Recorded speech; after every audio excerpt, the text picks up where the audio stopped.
बिस्मिल्लाहिर्रहमानिर्रहीम अस्सलामु अलैकुम रहमतुल्लाह। हुकूमत अब ख़त्म होने वाली है। हुकूमत ने ख़ुद भी ऐलान कर दिया है शहबाज शरीफ ने कि 13 अगस्त को हमारी हुकूमत ख़त्म हो जानी है। और कौम ने उसके ऊपर ट्रेंड चला दिया कि 14 अगस्त, इस साल की जो 14 अगस्त है, ये ना सिर्फ हमारे लिए यौम आज़ादी का दिन है, उसका जश्न होगा, बल्कि साथ ही इस हुकूमत से यौम निजात का दिन भी हमने मनाना है। अब सबसे अहम तरीन एजेंडा, सबसे अहम तरीन पॉइंट, सबसे अहम तरीन चीज़ जिसके ऊपर डिस्कशन हो रही है बंद कमरों के अंदर, इजलास, मीटिंग और सब बातें हो रही हैं कि अगला निगरान वज़ीर-ए-आज़म किसने बनना है। क्योंकि ये शहबाज शरीफ ने तो चले जाना है, आखिरकार निगरान वज़ीर-ए-आज़म किसी न किसी ने बनना है।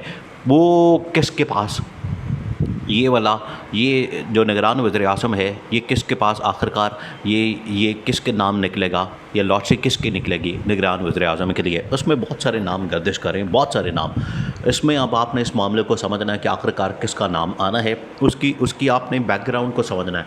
बैकग्राउंड को आप समझ जाएंगे तो फिर आपको अंदाज़ा हो जाएगा कि आखिरकार कौन निगरान वज़ीर-ए-आज़म आ सकता है और किसका नाम फ़ाइनल हो गया। अब आपने इसको समझना है। 4-5 नाम हैं जिसके अंदर जनरल राहील शरीफ का नाम भी शामिल है और बाकी जो और लोग हैं उनका नाम भी शामिल है। इसको आपने समझना है ये किस तरह से आखिरकार फ़ाइनल होना है। देखिए, जिस वक्त पंजाब और KP असम्बलियाँ डिज़ोल्व की गई, इमरान खान ने असम्बलियाँ डिज़ोल्व की, पंजाब और KP के अंदर जो निगरान हुकूमतें बनी, दोनों के अंदर एक तो पीपल्स पार्टी ने बड़ा अहम तरीन किरदार अदा किया।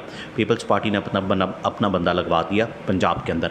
बिल्कुल उसी तरह से जो जमीयत उलमा इस्लाम है, मौलाना फजलुर रहमान, उनको काफ़ी शेयर दिया गया। फिर ANP को शेयर दिया गया KP के अंदर निगरान हुकूमत में। और जो नून लीग है, नून लीग को शेयर दिया गया वफाक के अंदर, कि वफाक के अंदर आप बैठे। अब इस तरह से ये बंदर बांट की गई, इस तरह से वंड वंडैया किया गया, इस तरह से ये इनके दरमियान पावर शेयरिंग एक फार्मूला तय पाया। तो अब तमाम की तमाम पार्टियां तो इसमें मैनेज हो गई, सबको अपना अपना हिस्सा मिल गया, सबको अपना अपना शेयर मिल गया। अब आ जाता मामला, देखिए 2 सूबे अभी पड़े हुए हैं, पंजाब, सिंध और बलूचिस्तान, दोनों में अभी निगरान हुकूमतें आनी है। और तीसरी वफाक के अंदर निगरान वज़ीर-ए-आज़म। अब निगरान वज़ीर-ए-आज़म सबसे अहम तरीन पोस्ट है, सबसे अहम तरीन ओहदा है, सबसे बड़ा ओहदा है। इसके ऊपर किसको लाना है, इसको आपने समझना है। देखिए, पाकिस्तान के अंदर सबसे पहले जो इकॉनमी की सिचुएशन है इसको बेहतर करना है। पाकिस्तान में बहुत ज़्यादा ज़रूरी है कि जितनी देर तक इकॉनमी बेहतर नहीं होती, पाकिस्तान के मामलात बेहतर नहीं होते। और उसके लिए पाकिस्तान में जो पॉलिटिकल स्टेबिलिटी है उसको लेकर आना है। सबसे पहले पाकिस्तान में पॉलिटिकल स्टेबिलिटी, और उसके बाद पाकिस्तान में जो पाकिस्तान में मुआशी इस्तेहकाम है, जो इकोनॉमिक स्टेबिलिटी है, उसको लेकर आना है। अब इसमें 3-4 नाम, जो इकोनॉमिस्ट है, जो मशतदान है, माहिर मशत हैं, उनके नाम आ रहे हैं। अब इसमें एक तो शौकत तरीन का नाम शामिल है, जो कि इससे पहले इमरान खान के साथ काम कर चुके हैं, पिछली गवर्नमेंट्स में भी उन्होंने काम किया। सलमान शाह का नाम शामिल है। उसके बाद जो इकोनॉमिस्ट रह चुके हैं पाकिस्तान के अंदर, उसके बाद शब्बर जैदी का नाम आता है। फिर उसमें इस तरह के इकोनॉमिस्ट, फिर 1-2 बिजनेसमैन के नाम सामने आते हैं, जिस तरह से गौहर एजाज है या मियाँ आमिर महमूद है। और उसमें 1-2 और नाम इस तरह के बड़े हैं जो नाम सामने आते हैं कि उनको निगरान वज़ीर-ए-आज़म लगाया जा सकता है। लेकिन अभी किसी की नज़र नहीं गई इस तरफ। और अगर इकॉनमी के ऊपर, और यहाँ से ये लोग अंदाज़ा करते हैं कि अगर इकॉनमी के ऊपर कोई बंदा आ जाएगा, कोई मीडिया का बंदा आ जाएगा, कोई सहाफ़ी आके बैठ जाएगा, तो इस तरह से हम एक निगरान वज़ीर-ए-आज़म को ये ओहदा दे देंगे। मोहसिन बेग का नाम भी आता है कि वो भी एक सहाफ़ी है। मियाँ आमिर महमूद के वो एक मीडिया चैनल का मालिक है। तो इस तरह से एक सहाफ़ी को मैनेज करने के हवाले से यहाँ पर बात होती है। लेकिन एक तरफ किसी का ध्यान नहीं जा रहा, वो है जनरल राहील शरीफ।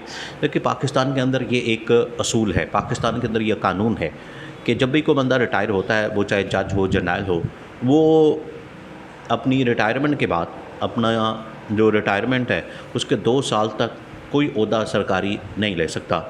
अब जनरल राहील शरीफ को रिटायर हुए तकरीबन कोई 7-8 साल हो गए। इस वजह से वो तो क्वालिफाई करते हैं कि वो सरकारी ओहदा ले सकते हैं, वो निगरान वज़ीर-ए-आज़म बन सकते हैं, उनको निगरान वज़ीर-ए-आज़म का ओहदा दिया जा सकता है, उनको ऑफ़र दी जा सकती है। ये आगे से उनकी, देखें पाकिस्तान के अंदर पिछले जो तकरीबन 2-3 महीने से मामला चले हैं, उसमें सऊदी अरब ने बड़ा अहम किरदार अदा किया। और सऊदी अरब क्यों अहम किरदार अदा करता है?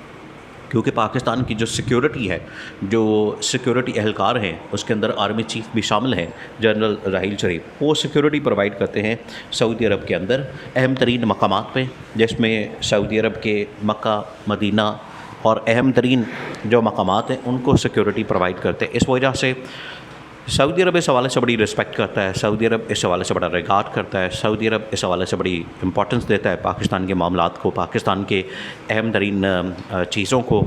इस वजह से जो पिछले दिनों में पाकिस्तान के मुआशी हालात हुए उसमें सऊदी अरब ने फिर बड़ा किरदार अदा किया। सऊदी अरब ने पाकिस्तान को इस क्राइसिस से निकाला, क्योंकि जब IMF के साथ डील हो रही थी तो IMF के साथ डील में IMF ने जो कहा कि हमें 1-2 मुल्कों की गारंटी चाहिए, तो उसमें सऊदी अरब शामिल था कि सऊदी अरब से गारंटी मिल जाए या फिर हमें UAE से गारंटी मिल जाए। इन दोनों ममालिक में से गारंटी मिल जाती है तो हम आपको ये डील कर लेते हैं आपके साथ, हम आपको पैसा दे देते हैं। तो इससे आप अंदाज़ा कर सकते हैं कि इंटरनेशनल लेवल पर उनकी जो स्टैंडिंग है, उनकी जो पोजीशन है, उनकी जो ताकत है, उनकी जो अहमियत है, उनकी जो बात के अंदर वज़न है, उससे आप अंदाज़ा कर सकते हैं कि उनकी कितनी अहमियत है। तो ये वाला जो मामला है सऊदी अरब का इसलिए बड़ा अहम हो गया। तो सऊदी अरब से अगर कोई इस तरह का शख्स आता है, सऊदी फ़ोर्स कमांड जो आजकल कर रहे हैं और जनरल रहील शरीफ हैं, तो जनरल रहील शरीफ को अगर ये ओहदा दिया जाता है, ऑफ़र दी जाती है, तो इसमें कोई मजाक वाली बात नहीं, इसमें कोई मसले वाली बात नहीं। उनको ये ओहदा दे के उनको निगरान वज़ीर-ए-आज़म बनाया जा सकता है, लगाया जा सकता है। अब मामला क्या है, अब आपने इस मामले को समझना है। देखिए पाकिस्तान में अब ये हुकूमत जाने वाली है, इसका इन्होंने ख़ुद ऐलान कर दिया है और उसके बाद निगरान वज़ीर-ए-आज़म आना है। निगरान वज़ीर-ए-आज़म के लिए अब ये कह रहे हैं कि हमने आपस में मुशावरत करनी है, आपस में हम एक दूसरे के साथ बैठेंगे, गपशप लगाएंगे।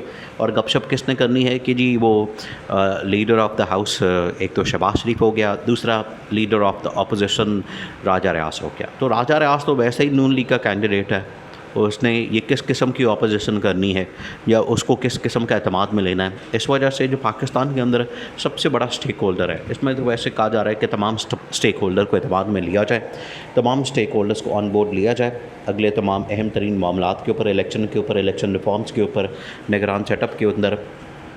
इसमें जो सबसे बड़ा स्टेक होल्डर है वो है इमरान खान। इमरान खान को आप नहीं निकाल सकते, इमरान खान से आपने मशवरा करना है, इमरान खान से आपने बातचीत करनी है, उसको ऑन बोर्ड लेना है, उसके साथ मशावरत करनी है, उसके साथ सारी डिस्कशन करनी है, फिर ही आप इस काबिल होंगे कि आप निगरान वज़ीर-ए-आज़म के नाम का ऐलान कर सकते हैं, निगरान वज़ीर-ए-आज़म अनाउंस कर सकते हैं, निगरान वज़ीर-ए-आज़म का ऐलान कर सकते हैं। उससे पहले अगर आपने इमरान खान को माइनस कर दिया और जो इनकी अभी तक कोशिश है कि इमरान खान को हम किसी तरह से जेल में डाल दें, उसको पकड़ दें, हिरासत में ले लें और उसका हम कोई बंदोबस्त कर दें, तो अगर ये इस तरह से करते हैं तो फिर पूरा पाकिस्तान के अंदर जो स्ट्रक्चर है, जो पूरा आगे निज़ाम है, वो सारा का सारा क्वेश्चनेबल हो जाएगा। इस वजह से इस्टेब्लिशमेंट ने कहा है कि तमाम लोगों से मशावरत करें, बातचीत करें और उसके बाद ही निगरान वज़ीर-ए-आज़म का ऐलान किया जाए।